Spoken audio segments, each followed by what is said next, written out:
Hello, my friends, and welcome back. Today, we're going to be taking a look at a post on Instagram where a plus-size brand is talking about the 11 things they do that would send traditional plus-size brands into a coma. They go on to say that they model their own clothes, prioritize fat liberation, etc., and this sends the comments into an uproar. We're going to be looking at that post, reading several comments, as well as taking a look at a couple of bonus posts, including one where someone says people assume you're stupid if you're fat, so be sure to stick around until the end. Before we proceed, please click the like button so that I may apply comb to mustache.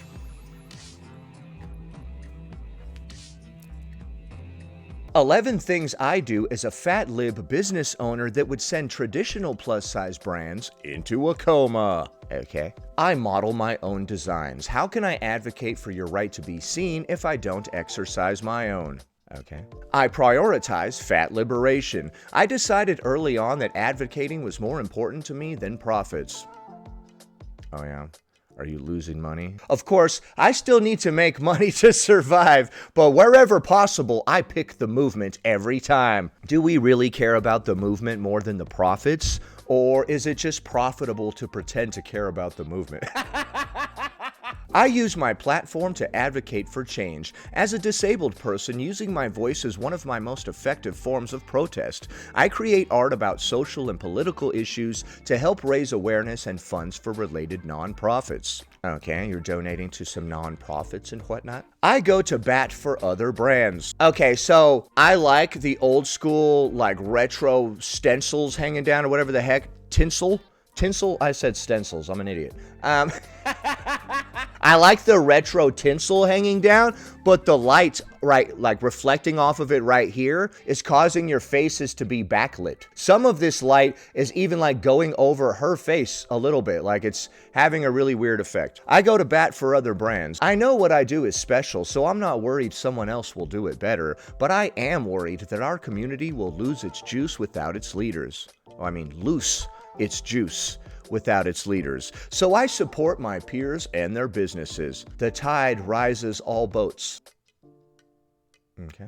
Are we the tide that is rising all of the boats? Okay. I like that. I want to be water too. Water can flow or it can crash. Sorry.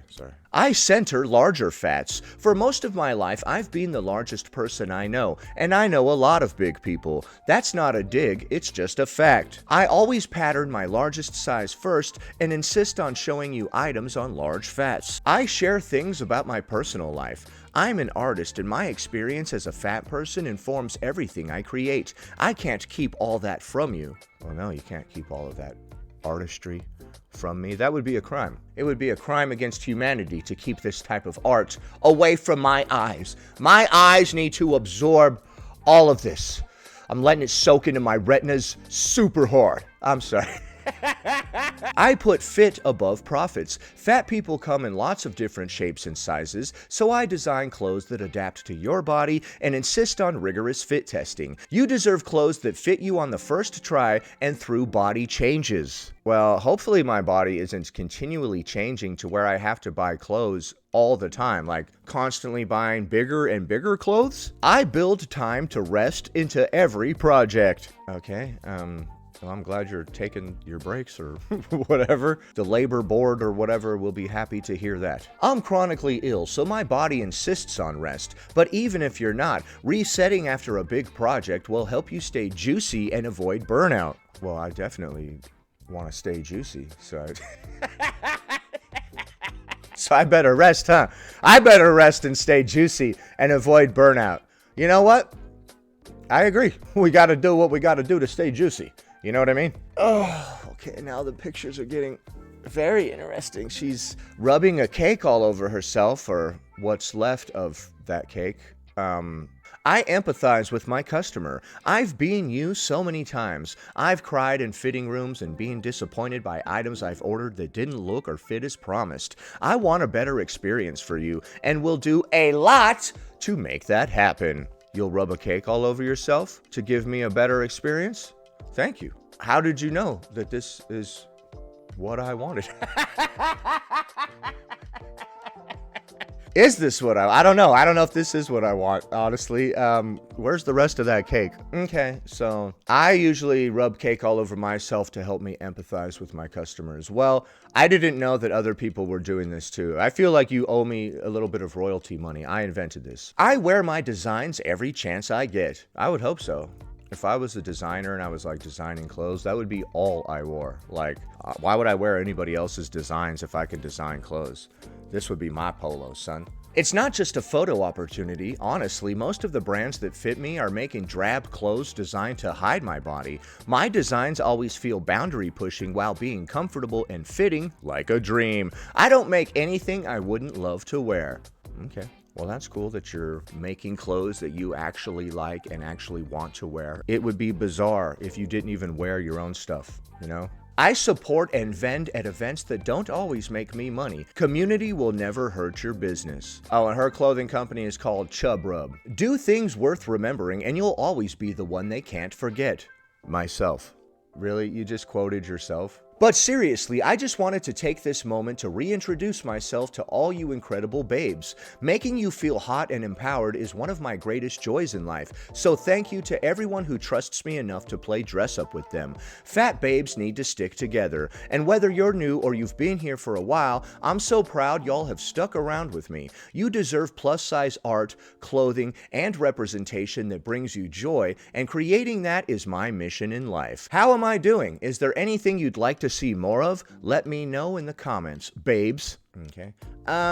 No, I'm not looking for anything in particular. Personally, I'm just here to browse. Okay, this guy says, I genuinely don't know if this is AI generated rage bait. I think he's saying that because this photo, it kind of looks like she's using a filter or something on her face, some makeup and a filter that went a little heavy or whatever. So it kind of made it look a little cartoony or like AI or something. I think that's why he's saying that. But the rage bait part, I don't understand. I don't know what's so enraging about this woman creating and selling plus size clothes. Like, I'm furious. Like, what? What are you talking about? Wait a minute. She wears the clothes that she makes too? Oh! What are we so enraged about, bro? I'm going to be reading some of the supportive comments as well as some of the negative comments. There are lots of both. This person says, I love that you show fat people with big bellies. It's so frustrating to go on a website and only see flat-bellied hourglass plus-sized women. All the love to them, but I want to see how that will look on a big-bellied body like mine. Plus-size models often do get lipo. Like, you'll be plus size, but you'll still have an hourglass type of figure, like this comment is saying. They do use a very specific type of model, but once again, we shouldn't be upset because they are still models, right? But I do understand the point of the comment. This person says, love that you always feature models over a 3X, and especially that you show such different body types. Also, you're like really pretty. This person, whose name is Drug Lord Butter, said... If a website carries plus size, but the model isn't fat, I click off immediately. Okay, so we see a lot of supportive comments. Look at this. I wish I had your confidence. Hitting her with the backhanded compliments. I've been a product of diet culture so long. Okay, so now saying I wish I had your confidence is no longer considered a backhanded compliment, I guess. Okay. Triangular Fusion says, I love you. I'm gonna heart that, because it doesn't make any goddamn sense and has nothing to do with anything, and that makes me laugh. Nah, I better not do that. Instagram is going to be confused. They're going to start showing me all types of wacky stuff. I don't know. OMG, absolute queen. And now come the non-supportive comments. This person has a picture of AI being crossed out, basically saying, say no to AI, insinuating that this is fake. Here's our classic Dr. Now gif. I am loving this. Being alternative and fat is apparently so horrible. Alternative? What do you mean being alternative? Like you listen to Green Day or something? I remember when alternative music was a thing. I don't know what it was an alternate of or alternative to. I don't know. I don't know. This person says fatty liver disease. This person says celebrate armpit boobies. Why? Because you have those? People are so transparent. Whatever reminds me of me needs to be celebrated. You all need to celebrate things that remind you of me as well. Duh. This person says exercise isn't the proper word for you. What? You're right. Exercise isn't the proper word for you. It doesn't mean you. It means to exercise. You're right. That's technically correct. What is this? This person says, ooh, I know the comment deletion's going crazy. Okay, this person says, fat is a beautiful word, and I don't care what anyone says, because have you seen fat women? Okay, so I think you've got a fan here. I think this person is really into this. Okay, so the comments were split on that post. There were actually a ton of supportive comments, and then also some comments that were critical. Now we're going to be taking a look at a bonus clip. Alright, she's going to be responding to this comment that reads, I absolutely don't agree. I once wore an awful size 28 dress to a friend's wedding once, and it was the only thing I could find that fit me. A wake-up call commenced, and I lost 155 pounds. It was the answer. This comment was left on a video where I said something along the lines of, I think we can all agree that weight loss is not the solution to finding more accessibility within clothing. And to be totally honest, the moment I said, I think we can all agree, I was like, someone's gonna disagree. Right, because we don't all agree on that. So it was a silly thing to say. Which is absolutely fine. We do not have to agree. Then why would we start off by saying, I think we all agree? It's just some sort of like manipulation tactic to try to get people to be on your side. Everybody agrees with me, in case you guys were wondering. Don't look into that at all. Explain what I mean when I say that weight loss is not the solution to finding more accessibility within clothing. But would we have more clothing options if we lost weight? And would we not constantly have to buy new clothes if we lost weight? Well, we would have to buy smaller clothes as we lose weight, but if we get to a stable weight and just stay there, then we will no longer need to constantly buy clothes to go to weddings and funerals. And that weight loss is not the solution to weight stigma. If I were to exist in a smaller body, would I have more choice of clothing? Yes. Wait, did you say if you were to exist in a smaller body? You mean if you were to lose weight? If I were to exist in a smaller body, that's typically referred to as weight loss. Would I have more choice of clothing? Yes. If I were in a smaller body, would I find that people treated me better? Yes. And there are also many people out there where weight loss and dieting are not an option. Or there are a lot of folks like myself who have spent most of their life trying to make their body smaller, but it's only actually done them more harm than good. Well, just because you didn't have a lot of success losing weight and it caused you more harm than good, doesn't mean that's going to be the case for everyone else. We shouldn't just view the world through our own lens. We should understand that other people have a different experience. And so they have quit dieting and divested from diet culture. So when I say that the solution to weight stigma isn't weight loss, or the solution to... Weight stigma? What? There's the intrusive R. I just have to point it out every single time. Solution to weight stigma isn't weight loss, or the solution... Weight stigma ends in an A, and then the next word that she said started with the vowel. The solution to weight stigma isn't weight loss. So, since weight stigma ends in an A, and the next word that comes up starts with a vowel, starts with an I, they put the intrusive R on the end of the word that ends in A. If the next word that she said did not start with a vowel after weight stigma, she would not have thrown that subtle R on the end of it. This is the intrusive R that you hear in English accents and other accents as well. Solution to weight stigma isn't weight loss, or the solution to lack of accessibility within clothing isn't weight loss. I'm not talking on an individual personal level. I am talking on a systemic level. Because whilst clothing is about self-expression and finding things that you enjoy and love to wear, there is also a complete lack of access for people above a certain size. These days, stores carry some very large sizes. So if you are too large to shop in a store, I don't know. That other person said that they had a wake-up call. And what we also find is that there is a real stigma, stereotype, and judgment around how larger bodies look and get dressed. So there is this idea that we should make more effort, or that we don't take care of ourselves, but somebody in a smaller body could be wearing the exact same thing, and the experience they have in the world, the way they get to exist in the world, is very different. So whilst I am thrilled that you found a solution that worked for you, for most of us, this isn't the case.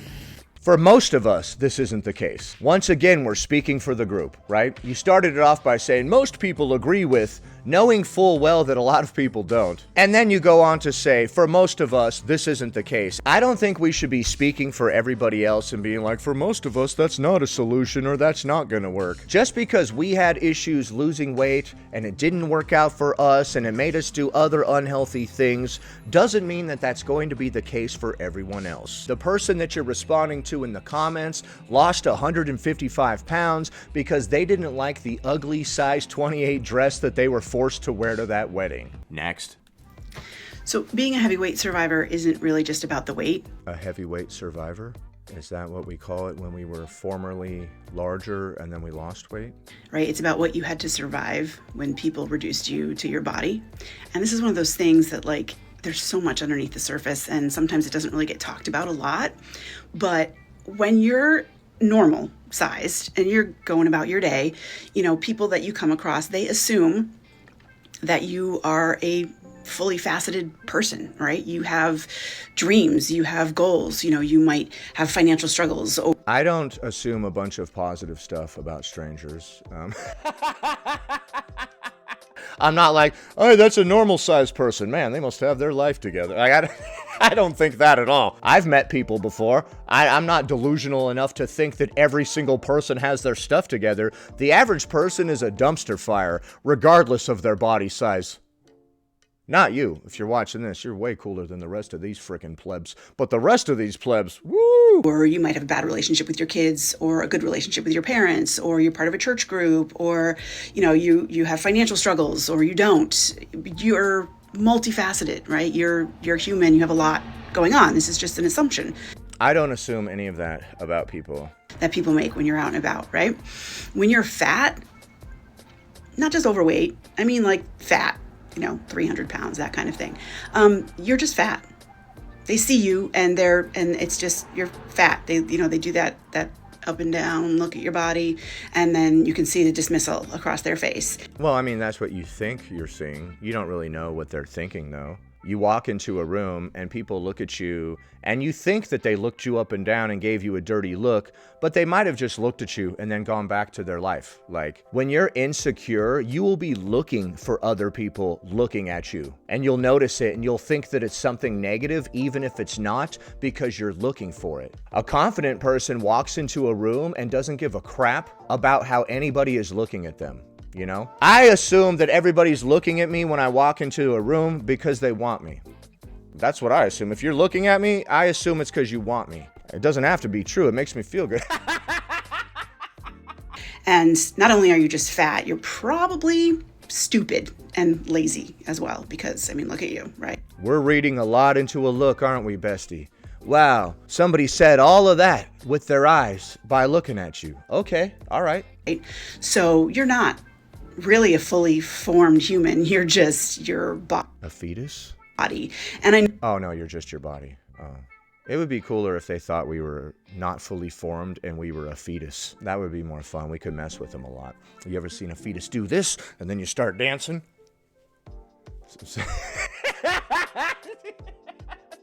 What is this channel even about at this point? I don't know. Shut up. I know that there's a lot of this talk about this body shaming and body positivity and fat phobia and all of that. And I think that's really a lot of progress that's been made, especially since I was growing up in the 90s. And I think that's incredible. Word. But it's still one of the last acceptable prejudices to make fun of the fat person that walks through the room. The average person these days, from my understanding, is between a size 16 and 18. And I don't know, it's just my personal soapbox for today, I guess. When I was writing this book, I was part of a writer's group, and we would go every week and we'd read our chapters about, what chapters we were on. And I can remember the day one of the older ladies in the group came up to me and she said, thank you. Thank you for sharing and reading those things to us, because now when I see those fat people out there, I know that there's a person inside there struggling probably to have life and to do the things. And this was so bittersweet for me, because I was really happy that what I was reading and writing to her was helping to change her opinion about people that are that overweight, that there's somebody inside that body. Wait, somebody in your writing group didn't realize that larger people were human beings until they saw some of your writing or whatever? Then they're like, oh wow, there's actually a person in there. What? What is this? What's happening? That's a person, right? But at the same time, I was just like, really? Yeah, what? Really? Yeah, that's insane. That's really crazy. And she probably didn't even realize like how insulting that was. She's like, what? What's the problem? Why are you getting so offended? I thought you weren't a human being. What's the problem? Like, it took me reading to you about how humiliating it is to be inside a 300-pound body for you to understand that there's a person in there. that's real weird, man. This planet is full of people like this. Don't internalize the crazy, stupid crap that other people say. Like an actual fully formed, fully multifaceted person that might have issues and ideas and dreams and goals that have nothing to do with their body weight. That's what it took. Yeah, that's rough. That's rough. But I don't know. I mean, I know this is a subject that's been going on for years and probably will be going on for years, but that's just what hit me today. You know, let's unlearn the fat prejudice, right? Okay, and in that final clip, she said one of her friends from her writing group or whatever didn't realize that she was a human being with thoughts, wants, emotions, and all of that stuff until she read some of her writing. And then she's like, wait a minute. You're actually a human being.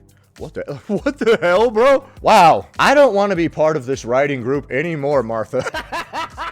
What the heck? I was reading your writing and I saw that you have wants, feelings, desires, almost like a human being. Wait a minute. Are you people? Are you a human being? What the This is the type of stuff that humans write. What? What the fuck? Okay, so that wasn't cool at all. So we had a lot of interesting clips in today's video, but what do you think? Leave a comment below. Happy Tuesday, everybody. Anyway, that about does it. Thanks for watching, commenting, liking, and subscribing. And I'll see you in the next one.